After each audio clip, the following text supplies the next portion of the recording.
Securing an interview means your resume worked. It proves you have the baseline technical skills required for the role. But once you have stepped into the room, technical skill alone is no longer enough to secure the offer. You need a precise communication architecture. Most applicants walk in with a handful of memorized scripts. They rehearse generic stories and hope one fits the questions asked. The high-value candidate approaches this differently. Instead of memorizing answers, you will build a master interview script. This is a modular framework. It assembles your evidence, growth, and impact into a structure that allows you to lead the conversation, regardless of what you're asked. By mastering this specific language, you stop waiting to be chosen.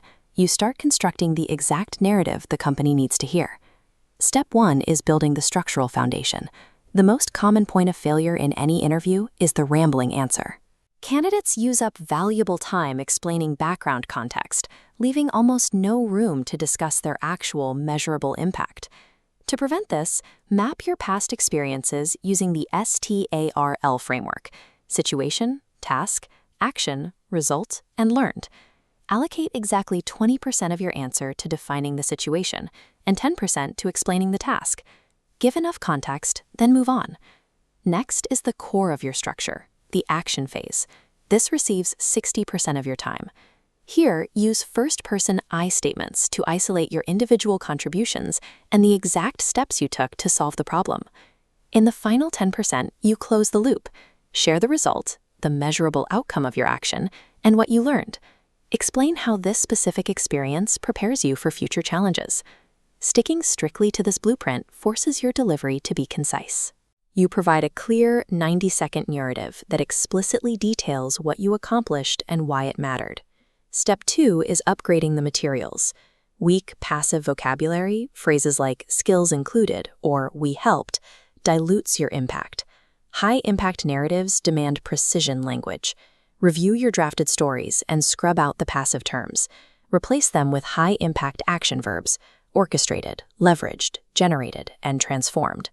A strong verb is only effective when anchored to a quantifiable data point or a specific business result. By pairing active verbs with hard data, you shift the interviewer's perception. They stop seeing you as a passive participant in projects and start seeing you as a proactive driver of return on investment. Step 3 is cultural alignment. Modern companies prioritize problem-solving and psychological safety alongside technical specifications. To align with their culture, inject low-context communication into your action steps. Explain complex technical decisions in plain English to show that you have empathy for your teammates and stakeholders. This preparation leads us to the ultimate stress test of the behavioral interview. What is your greatest weakness? Do not use a fake weakness, like claiming you work too hard or care too much. Interviewers recognize these dodges, and they signal a lack of self-awareness. Instead, deploy the growth pivot framework. In a professional setting, a weakness is simply an area of active, documented development. State your authentic weakness clearly. Then, immediately detail the systematic steps you are currently taking to improve it. Point to the specific training you are completing or the feedback loops you have set up with your peers. A properly engineered growth pivot proves you can detach your ego from your work.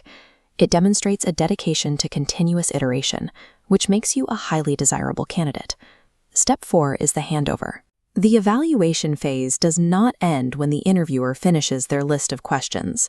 Power shifts when it becomes your turn to speak. Abandon generic wrap-up questions about the daily routine. Use this moment to deploy a high-level strategic question that proves you are already thinking like an employee. Ask them to define exceptional 90-day performance for the role, or ask them to identify the biggest business trade-offs the position will face. You now have your completed framework: the S.T.A.R.L structure, high-impact verbs, cultural alignment, and the growth pivot. Mastering this architectural approach changes your role in the room.